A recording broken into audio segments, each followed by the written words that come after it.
Hey, what's going on, everybody? Welcome to Straight to Blu-ray. I'm James, and it is Monday. And for today's video, we're going to do another top 10 list. This is going to be my personal top 10 movies of 1987. Now, before I get into my top 10, let me give you a few of the movies that came out in 1987, some of the cool movies that came out. We're talking about Full Metal Jacket was a 1987 release. Eddie Murphy's Raw, his amazing stand-up, was also 1987. The Running Man from Arnold Schwarzenegger, also 87. Wall Street, the amazing movie with Charlie Sheen and what's his name in it? Michael Douglas, that's who it was in 1987. And also a cool horror movie, Hellraiser, came out in 1987. All of these awesome movies, and none of these movies made my top 10 for 1987.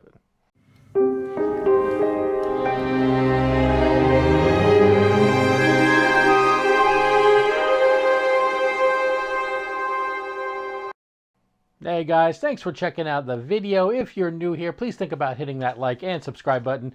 I put out videos at least a couple times a week on various movie-related topics, including this top 10 series that I started with 1985, and we have made our way up to 1987. Hopefully you haven't left yet. If you heard that list of movies and you're like, how is that not on his top 10? These are my personal top 10 movies. These are movies I've seen a bunch of times, probably each one of these I've seen a bunch of different times. But those all that I listed off earlier are amazing movies, but they didn't quite make my top 10. So let's go ahead and get into what did make my top 10, starting with number 10. All right, number 10 on my list is one. I haven't seen this a ton of times, admittedly, but I have watched it a few different times. It's definitely a really cool movie. Definitely interesting. You gotta love a movie that has Andre the Giant in it. What am I talking about? I'm talking about The Princess Bride right here. This is the Criterion, kind of like a digibook version of it, which is interesting because Criterion doesn't usually do these kind of releases. This is the Blu-ray edition of it, digibook. So yeah, Princess Bride was the 36th top grossing movie of 1987, and it came out on September 25th. So yeah, just like I said, just a cool movie.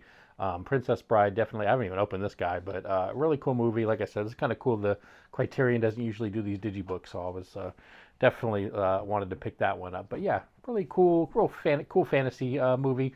That came out, like I said, Andre the Giant's in it. Can't go wrong with that one. Even Jenny from Forrest Gump is in this one as well. She wasn't such a terrible character like in Forrest Gump. She's actually a likable character in Princess Bride. So if you haven't seen that one, check it out. But yeah, Princess Bride is my number 10 movie of 1987. All right, coming in at number 9. This is a movie I have seen a bunch of times. Definitely a classic 80s movie. It's got Jennifer Grey and Patrick Swayze. Of course, I am talking about Dirty Dancing. This is the 4K slipcover edition right here. Just an amazing movie. Actually took place in, my home state of Virginia, not my hometown. Home state took place at a place called Mountain Lake. At least most of the scenes did. A place called Mountain Lake. The funny thing is the actual Mountain Lake today, the lake apparently actually dried up. I don't know if that's a global warming thing or not. Just a little tidbit there. The actual lake in this movie completely dried up. I heard something that it started filling back up a little bit again, but yeah, I think it was maybe like 5 or so years ago the actual lake dried up. So go figure on that one. But I mean, this is just a really cool movie. You got Jennifer Grey in this one, who I think she was coming off of Ferris Bueller before this. You've got Patrick Swayze. It's funny because this character's not very likable. It's weird in this movie. I've seen it so many times.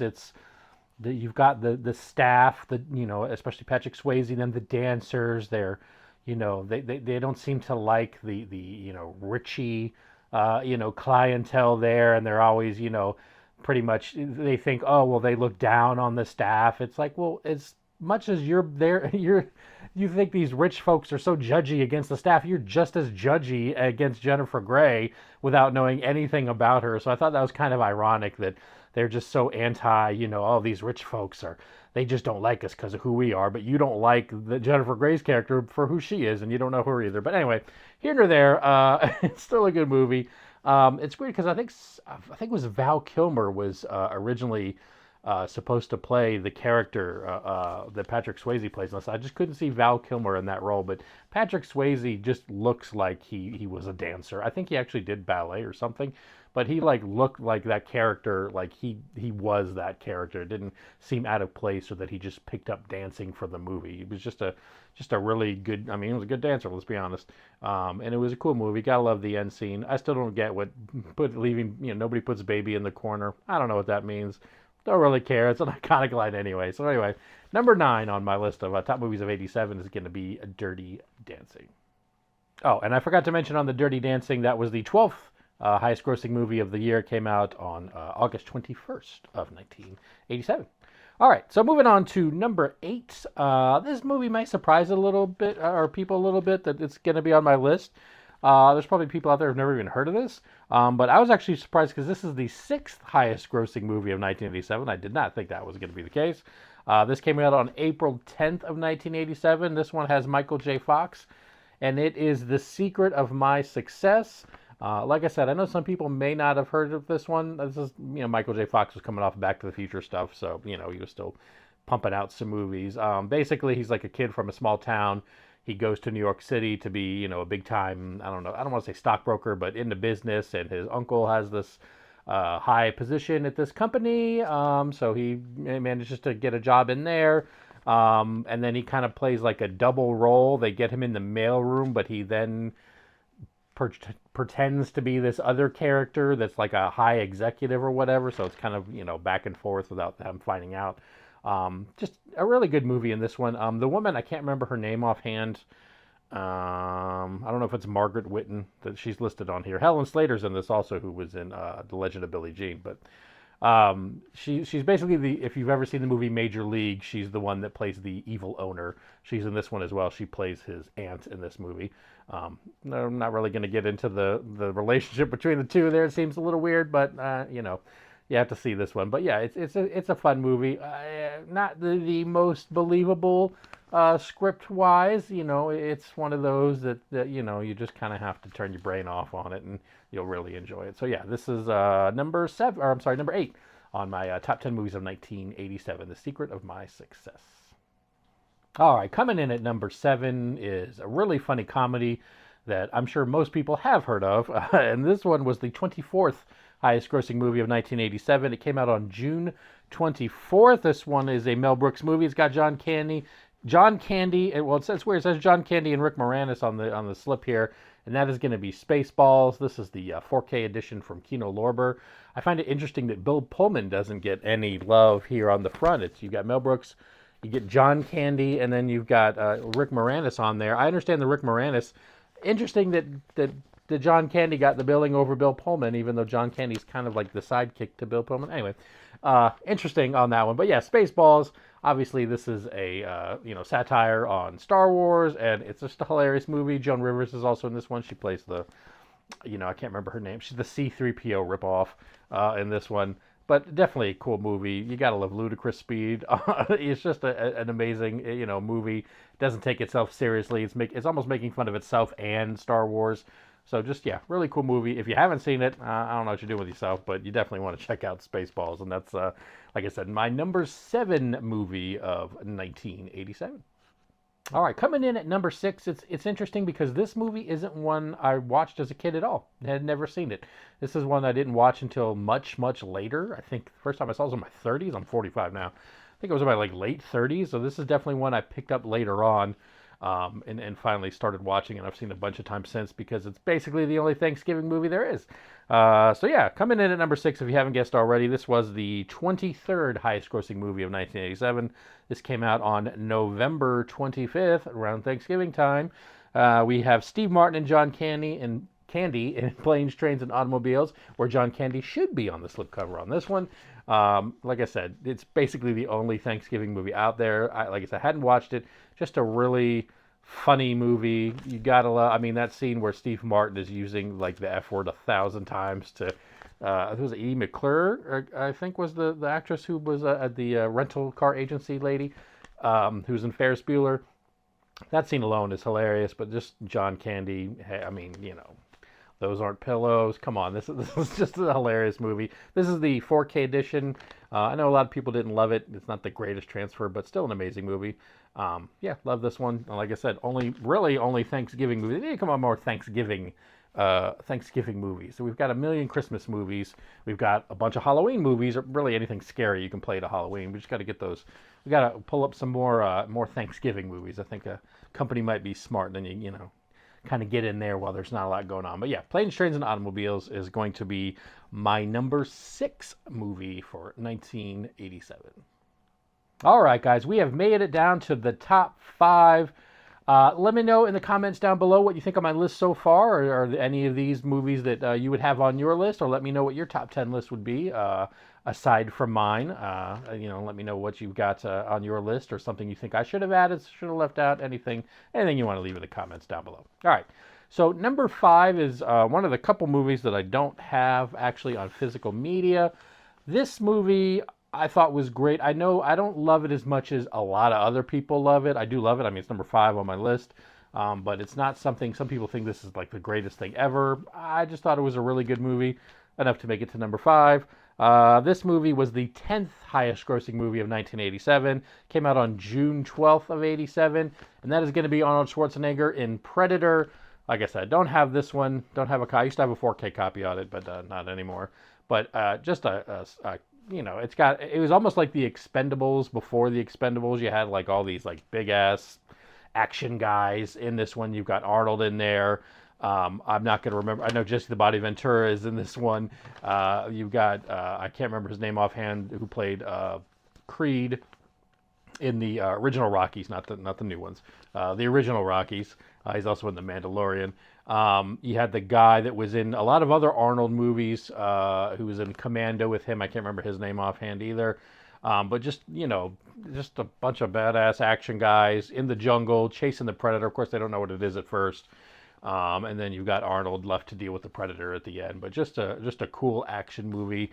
Nothing that's going to win any Academy Awards, but definitely, as far as action movie goes, definitely one of the best. So yeah, it made my number 5 as far as top 10 movies for 1987, The Predator. All right, coming in at number 4 is going to be a movie. This is one of those ones that I did see when I was a kid, around the time this came out. I've watched it a whole bunch of times. I haven't seen it as much recently, and actually haven't watched. This is going to be a 4K edition I have not watched. But yeah, this one is definitely cool. You've got the 2 Coreys in this one, which is always a bonus. You've also got not Keanu Reeves. Oh God, I can't remember his name offhand. What's his name? Kiefer Sutherland. That's what it is. I messed up Kiefer Sutherland's name last time. I don't know why. I keep messing up his name. Anyway, this was the 34th highest grossing movie of 1987. This came out on July 31st. Of course, I am talking about The Lost Boys. Like I said, this is the 4K. This is the slipcover edition right here. Awesome movie. Awesome vampire movie. Like I said, Kiefer Sutherland is always best when he's playing the bad guy as opposed to the good guy, except for 24. I really love 24. But it's almost his natural role is to be the bad guy, and he does a great job in this one. Like I said, you've got the 2 Coreys in there, Corey Haim and Feldman, and then you've got the other guy, I'm not even going to remember his name offhand, I don't know why, who's the brother who, basically becomes the vampire in this one. Just a funny movie, it doesn't take itself too seriously. It's supposed to be like a horror action movie, but also like comedic elements to it as well. Just a great job by everybody in this one. It's one of those ones, like I said, it was, the 34th highest grossing movie, so nothing that was critically acclaimed in the theaters, but I think it kind of got a cult following later on. That's definitely when I saw it. So yeah, number 4 on my list of top 10 of 1987 is The Lost Boys.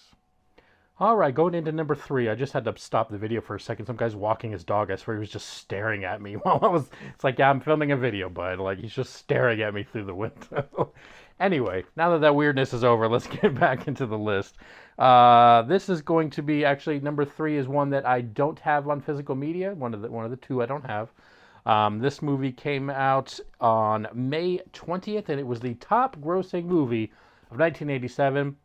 That's right, I am talking about Beverly Hills Cop 2, which me personally I think is the better of the Beverly Hills Cop movies. I actually prefer 2 to 1. I know I'm kind of in the minority on that one, but definitely love 2 over 1. It kind of goes for me 2, 1, then 3.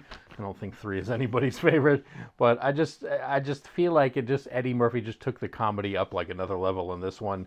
Of course, you've got all the same cast members in this one. You got Brigitte Nielsen in there thrown in as the bad guy lady.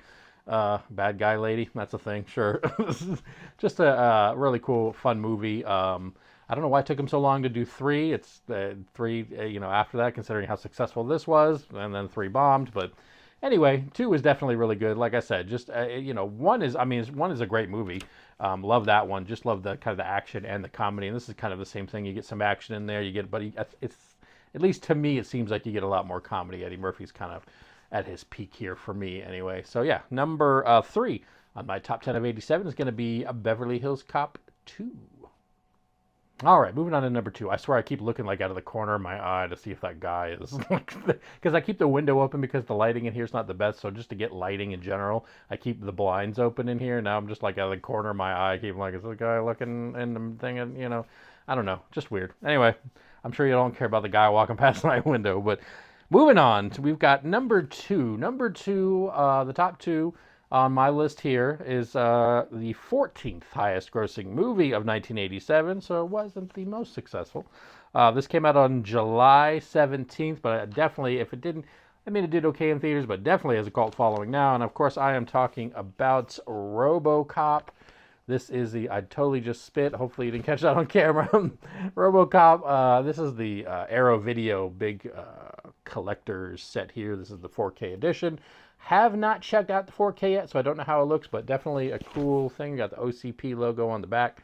Not sure if this actually includes, there's like the movie that was rated R. Obviously, you've seen the movie, you know why it's rated R. There's a little bit of violence in this one. But there was like what they called the X-rated version of it, but not for what you think.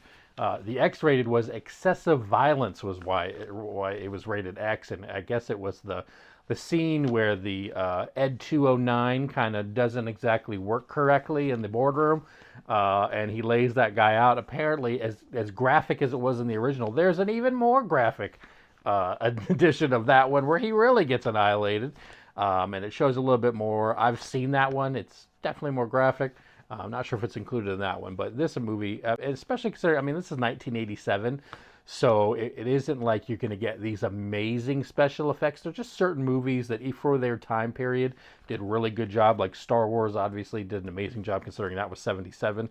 And this is another one that, this is 87, and just the special effects on this one look really cool. RoboCop looked amazing in this, even when he had the top of his helmet off towards the end, and you see like just his face, and then it kind of goes into the back where it's just the machine was amazing. You've got Red Foreman in this one playing the bad guy. Doesn't call anybody dumbass, but it's weird if you go back at watching it after seeing that 70s show. I'm just waiting for him to call somebody a dumbass, but anyway, it's an amazing movie. 2 or 3, the sequels to that one, just garbage. But hey, at least we got one good one. It is an amazing movie. So if you haven't checked that one out, you definitely want to see that one. So yeah, that's number 2 on my list of top movies of 1987 is going to be RoboCop. All right, we have finally made it to number 1, the top movie for me personally from 1987. And remember, these are my personal picks. They're going to be different than yours.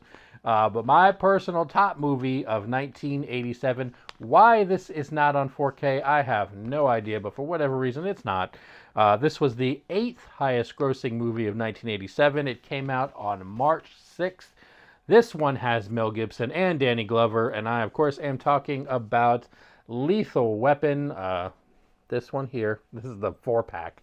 Because you can't even get a halfway decent Blu-ray editions of these movies. But yeah, Lethal Weapon, the 4K edition here, or I'm sorry, the Blu-ray edition, waiting for 4K. Really, I don't know why we don't have it.